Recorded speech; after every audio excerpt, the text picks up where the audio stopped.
नमस्कार, मैं हूं विशाल यादव। जजों पर दबाव डाल रही है मोदी सरकार, जजों को डरा धमका रही है मोदी सरकार, जजों को ब्लैकमेल कर रही है ये मोदी सरकार। दोस्तों, अगर ये बयान कोई नेता, अभिनेता, अंतरी, मंत्री, संतरी जारी करता तो मैं आपको नहीं दिखाता। यह बयान सुप्रीम कोर्ट के दिग्गज वकील प्रशांत भूषण साहब ने जारी किया है, जहां पर प्रशांत भूषण साहब ने कहा है कि यह मोदी सरकार जजों को ब्लैकमेल करती है। अपने पक्ष में फैसले को लेने के लिए मोदी सरकार जजों की कमजोर नब्ज को पकड़ती है।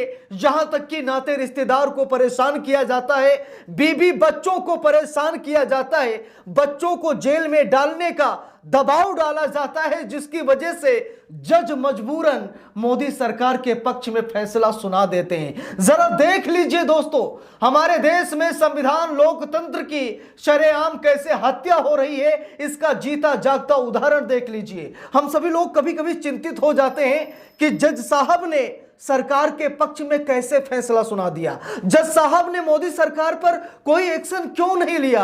इसका सीधा सा कारण यह है दोस्तों कि जजों को ब्लैकमेल किया जाता है, जजों को डराया धमकाया जाता है, बीवी बच्चों को परेशान किया जाता है, ईडी सीबीआई की धौंस दिखाई जाती है और जेल में डालने की धमकी दी जाती है, जिसकी वजह से एक जज डर जाता है। क्योंकि कहते हैं ना कि डर सभी को लगता है और गला सभी का सूखता है, इसीलिए जजों को डराया और धमकाया जा रहा है। दोस्तों, मैं आपको सबूत दिखाऊंगा, हवाई बात करने यहां पर नहीं आया, लेकिन ये वीडियो, ये खबर पूरे देशवासियों को जरूर देखनी चाहिए ताकि पता लग सके। क्योंकि आजकल हम लोग जजों को टारगेट करते हैं, आजकल हम लोग जजों पर टिप्पणियां करते हैं, लेकिन जजों की मजबूरी क्या है वो शायद आज इस वीडियो में आप लोग देखेंगे। जरा देखिए, खबर में लिखा भी है, वरिष्ठ अधिवक्ता प्रशांत भूषण ने अमेरिका में कहा कि मोदी सरकार न्यायाधीशों को ब्लैकमेल करने के लिए गुप्त फाइलों का इस्तेमाल कर रही है। देखिए, लिखा भी है, प्रशांत भूषण ने स्पष्ट किया कि मोदी सरकार धमकियों और छल कपट का इस्तेमाल करके न्यायपालिका की स्वतंत्रता को कमजोर कर रही है। भूषण ने दावा किया कि सर्वोच्च न्यायालय भी इन उल्लंघनों के खिलाफ खड़ा नहीं हुआ है। जरा देख लीजिए, चुनावी बॉन्ड योजना को असंवैधानिक करार कर दिया, लेकिन मोदी सरकार पर कोई एक्शन नहीं हुआ। मोदी सरकार और मोदी सरकार से जुड़े हुए अंतरी, मंत्री, संतरी बड़ी बड़ी कंपनियों से चंदा वसूली का काम करते थे, पूरे सबूत हैं, लेकिन कोई जांच नहीं कराई गई। चुनावी बॉन्ड योजना के तहत कमाया गया पैसा भी जब्त नहीं किया गया, एसआईटी की जांच नहीं कराई गई, यानी कि मोदी को क्लीन चिट दे दी गई। और ये कोई पहला मामला नहीं है, इससे पहले कई ऐसे मामले थे जहां पर मोदी सरकार पर बड़ा एक्शन हो सकता था, लेकिन कोई जज सामने आया नहीं, किसी जज ने हिमाकत तक नहीं की। उसका कारण था मोदी का खौफ, मोदी का डर और परिवार वालों पर खतरा, इसीलिए जजों ने कोई एक्शन नहीं लिया। देखिए, यहां पर खबर में लिखा है, हवाई बात नहीं कर रहा हूं, पूरा यहां पर चिट्ठा लेकर आया हूं। देखिए, लिखा है, न्यायपालिका की स्वतंत्रता को कमजोर करने का सबसे भयावह तरीका जो इस सरकार ने तैयार किया है वो है डोसियर बनाना। वे सभी एजेंसियों, प्रवर्तन निदेशालय यानी ईडी, केंद्रीय जांच ब्यूरो यानी सीबीआई, आयकर विभाग, राष्ट्रीय जांच एजेंसी और स्थानीय पुलिस से हर महत्वपूर्ण न्यायाधीश, हर उस न्यायाधीश के खिलाफ डोसियर बनाने को कहते हैं जो मुख्य न्यायाधीश बनने की संभावना रखता है, और अगर उन्हें कुछ मिलता है तो वे उसको इस्तेमाल करते हैं उन न्यायाधीशों को ब्लैकमेल करने के लिए। अब यहां पर देखिए, प्रशांत भूषण साहब ने क्या कहा कि डोसियर बनाए जा रहे हैं, जजों के पीछे जांच एजेंसियां लगाई जा रही हैं, और उन जजों के पीछे जो सीजीआई बनने की रेस में है कि हम तुम्हें सीजीआई बनने नहीं देंगे, हम तुम्हारा प्रमोशन रोक देंगे, तुम्हारे बच्चों को उठाकर जेल में डाल देंगे, अगर हमारे पक्ष में फैसला नहीं सुनाया तो हम आपको बर्बाद कर देंगे। यानी कि ऐसी धमकियां मोदी सरकार जजों को देती है, ऐसा आरोप प्रशांत भूषण साहब ने लगाया है। देखिए, यहां पर लिखा भी है, उन्होंने आगे कहा कि न्यायाधीशों को सीधे तौर पर धमकी दी जा रही है।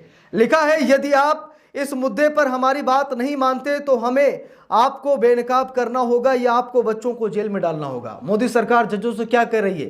प्रशांत भूषण के अनुसार मोदी सरकार कह रही कि यदि आप हमारी बात नहीं सुनेंगे, अगर आप हमारा कहा नहीं करेंगे तो हम आपके बच्चों को उठाकर जेल में डाल देंगे, इसीलिए हमारी बात सुनिए।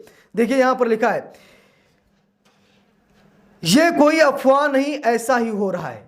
प्रशांत भूषण साहब ने कहा यह कोई अफवाह नहीं है, ऐसा ही हो रहा है जो मैं आपको बता रहा हूं, यह सच्चाई है, ये कोई अफवाह नहीं है। आगे प्रशांत भूषण साहब ने कहा कि दुर्भाग्यवश सर्वोच्च न्यायालय और उसके न्यायाधीशों में उन पर अवमानना का मुकदमा चलाने का साहस भी नहीं है। जरा गौर से सुनिएगा, प्रशांत भूषण साहब ने कहा कि सर्वोच्च न्यायालय के न्यायाधीशों में यह हिम्मत भी नहीं है कि वो सरकार पर अवमानना का केस भी चला दे, सरकार पर कोई एक्शन ले लें, क्योंकि इतना होने के बावजूद भी न्यायाधीशों में हिम्मत नहीं है कि वो सरकार पर अवमानना का केस चला दें। देखिए आगे प्रशांत भूषण साहब ने कहा कि कुछ स्वतंत्र न्यायाधीशों के चयन को रोकती है मोदी सरकार, यानी कि जो स्वतंत्र न्यायाधीश हैं, जो हिम्मती न्यायाधीश हैं, उनके नामों का जब प्रमोशन किया जाता है तो मोदी सरकार उन्हें दबा देती है, यानी कि स्वतंत्र न्यायाधीशों को बड़ा पद नहीं दिया जाता। उन्होंने आगे आरोप लगाया कि विशेष रूप से अल्पसंख्यक समुदायों से संबंधित न्यायाधीशों को नजरअंदाज किया जा रहा था या नजरअंदाज किया जा रहा है, तब भी जब कोलिजियम ने उनके नाम दोहराया। अब यहां पर देखिए प्रशांत भूषण साहब का चौंकाने वाला खुलासा है।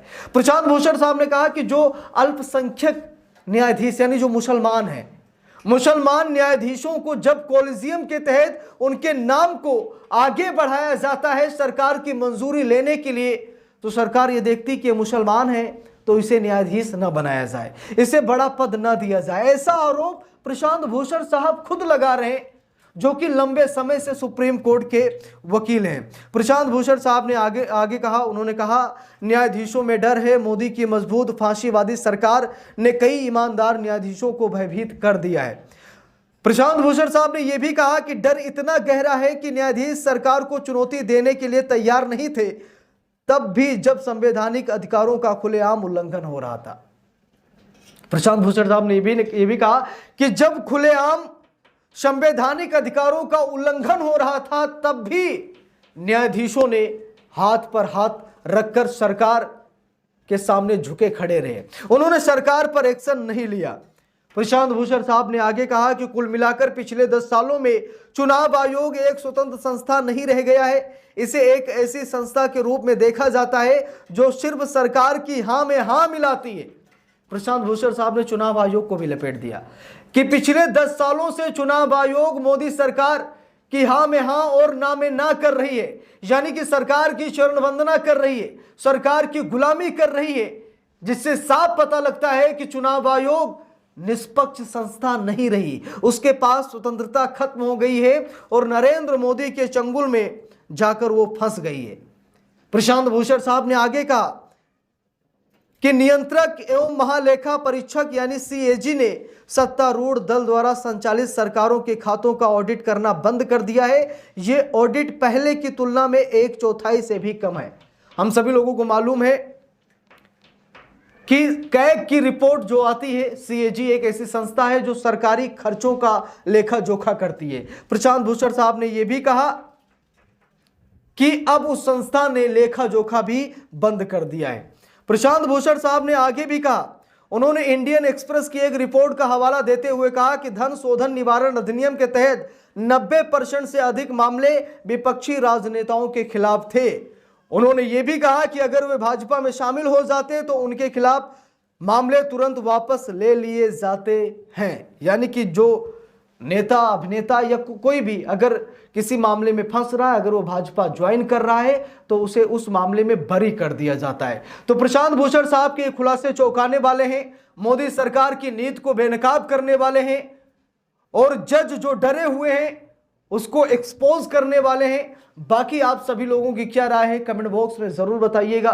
वीडियो को लाइक शेयर, अगर चैनल पर नए हैं सब्सक्राइब करके सपोर्ट कीजिएगा। मिलते हैं दूसरी वीडियो में, तब तक के लिए बहुत बहुत धन्यवाद।